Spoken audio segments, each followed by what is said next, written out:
marzo en Ecuador. Profesor, ¿cómo está? Muy buenos días, muchas gracias por atendernos. Para nosotros un privilegio tenerlo con nosotros. Gracias, para mí es un gran gusto. Un saludo a la audiencia. Buenos días. ¿Cómo se entiende lo que ha pasado con esta acción policial sobre territorio mexicano, sobre la embajada mexicana en Quito, Ecuador? Bueno, primero creo que hay que señalar que el hecho de invadir una sede diplomática es un delito, digamos así, y es injustificado desde todo punto de vista. No hay justificación. Lo que podemos es entender por qué llegó a eso el gobierno ecuatoriano sin que eso signifique justificar, insisto. Esto fue una cadena de hechos y yo diría cadena de errores más que nada, de lado y lado, es decir, del lado ecuatoriano y del lado mexicano también. Comenzó con que el ex vicepresidente Glass, quien está no solo acusado, sino condenado, con condena en firme, él ya tuvo un periodo de, si no me equivoco, 5 años o 4 años de detención, de cárcel, y salió por un habeas corpus aprobado por un juez que hoy guarda prisión justamente no solo por ese caso y otros similares, sino por su relación con actividades ilícitas como las del narcotráfico. Salió en libertad y cuando estaba a punto de ser llamado nuevamente a otro juicio, él entró a la embajada mexicana, no bajo la forma de asilo, sino como un huésped de la embajada. El gobierno mexicano no hizo declaraciones durante un buen tiempo, un par de meses, en que él permaneció ahí, hasta que el presidente de México hace unas declaraciones que no tienen que ver con esto y que insinúa que el presidente actual de Ecuador, Noboa, se habría beneficiado por el asesinato del candidato presidencial Fernando Villavicencio.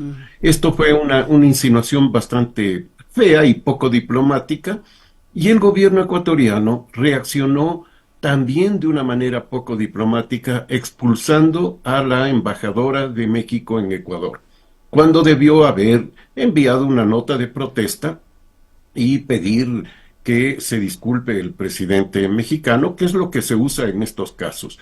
Pero reaccionó muy duramente y México inmediatamente retiró a la embajadora, o sea, más bien dicho, el Ecuador la expulsó, no quedaba otra, y México le dio el asilo a Jorge Glass. Y esto provocó entonces que el gobierno ecuatoriano decida invadir a la embajada. Es decir, como vemos, como decía antes, una sucesión de errores, de malinterpretaciones, y creo que el conflicto escaló de una manera que no tiene ninguna justificación de lado y lado. Bueno, es una suma de errores. Partimos con ese escenario, es una suma de errores. Pero en medio de esto hay mucho más en juego.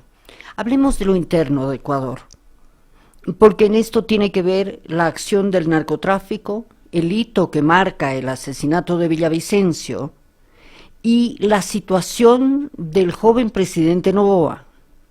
Pongo énfasis en joven porque puede hablarse de joven e inexperto, joven e impulsivo, o simplemente joven, para no entrar en mayores especulaciones. ¿Qué pasa internamente con Noboa, con la situación política y social? ¿Qué está pasando? ¿Por qué? Bueno, Porque hay dos contextos donde se mueve Noboa, el interno y el externo. Internamente, ¿qué está pasando para Noboa? Y la siguiente pregunta es, a partir de esto, ¿realmente se da una rearticulación de la oposición en contra de Noboa? ¿Hay un remesón político post este acto de Noboa? sí. Primero hay que comprender, como usted ya lo dice, lo anticipa, Ecuador está viviendo una arremetida de las fuerzas irregulares y violentas del narcotráfico. Ecuador desde hace aproximadamente 2 años viene viviendo esta situación desconocida en el país. Ecuador se autocalificaba de la isla de paz, sobre todo comparando con lo que sucedía en tiempos anteriores en Perú y en Colombia, sus dos vecinos. Ecuador en realidad estaba exento de esos conflictos, pero en los dos últimos años esto se ha agravado y hay una presencia de pandillas, digamos, de estas, lo que en Centroamérica llaman las maras, que se articulan al narcotráfico y que generan una violencia inusitada y que se manejaba desde las cárceles. Esto llevó a que el presidente Noboa, hago excepción de lo anterior para no alargar el tema, pero cuando se posesiona el presidente Noboa, poco después, en enero, él toma la decisión de declarar estado de excepción y de poner a las Fuerzas Armadas en el control de las cárceles. Esto para la violencia, la detiene de manera muy fuerte, no quiero decir que se eliminó, pero se bajó el nivel significativamente y el presidente Noboa incrementa con esto su aceptación, su popularidad en lo interno. Paralelamente, el presidente había hecho antes de posesionarse una alianza con sus mayores enemigos, llamémosle así, contrarios políticamente, que era con el correísmo y con el Partido Social Cristiano, uno de los partidos tradicionales de Ecuador, el único que subsiste, y que estos le apoyaron en el órgano legislativo, en la Asamblea Legislativa, para la aprobación de algunas leyes de carácter económico fundamentalmente. Es decir, esto le benefició enormemente. Con lo que sucede en estos días, con todos estos hechos que comentábamos antes, se rompe la alianza con el correísmo, con el movimiento de la Revolución Ciudadana, que es como se denomina actualmente en la organización del correísmo. El correísmo ha dicho que pasa a la oposición y que incluso enjuiciará a la ministra de Gobierno y del Interior, al ministro de Defensa y a la ministra de Relaciones Exteriores. E incluso sugirieron que debería renunciar el presidente de la República. Es decir, ya pasan a una oposición directa, fuerte, frontal. Sin embargo, lo que se puede ver, aunque es muy pronto, pero ayer circuló una encuesta flash que se había hecho precisamente el día de ayer, yo tuve acceso a esa, en que incrementa el apoyo al presidente Noboa y además incrementaría el voto por el sí, el voto afirmativo en la consulta popular que está convocada para dentro de 2 semanas, el domingo 21 de este mes. Entonces, creo que en parte esto le ha beneficiado al presidente Noboa, pero también en parte le perjudica porque se rompe la alianza que le permitió aprobar algunas leyes en el legislativo. Ahora, veamos para afuera. Rompe relaciones México. Se alinean países con México y entiendo, hasta este momento usted me corrige, no habría un alineamiento con Ecuador. ¿Qué significa para Ecuador esta coyuntura? Porque ha tenido que ser evaluada por Noboa.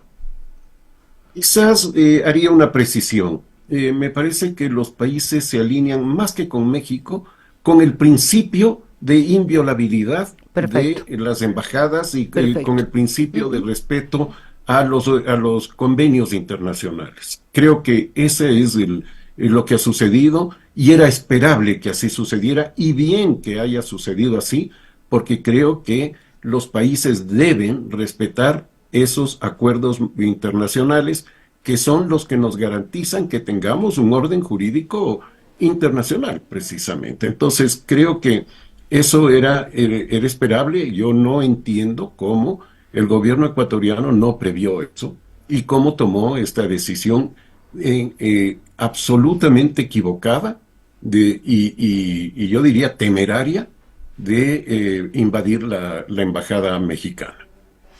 Ahora, asumiendo todos estos costos, asumiendo toda esta censura, asumiendo toda esta situación, porque la ha tenido que prever Noboa, no creo que no lo haya hecho, ¿por qué era tan importante tener a Glass en una cárcel ecuatoriana?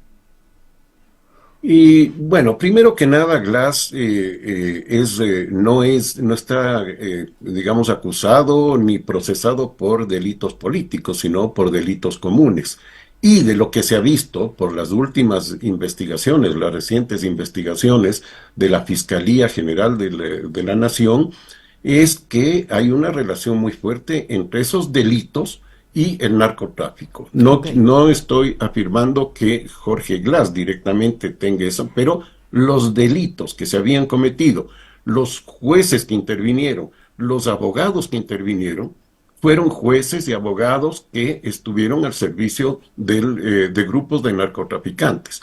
El mismo juez que le concedió el habeas corpus a Jorge Glass le concedió también el habeas corpus a uno de los principales capos del narcotráfico y como decía antes, este juez ahora guarda prisión porque digamos, está comprobada su vinculación con estos grupos irregulares, ¿no?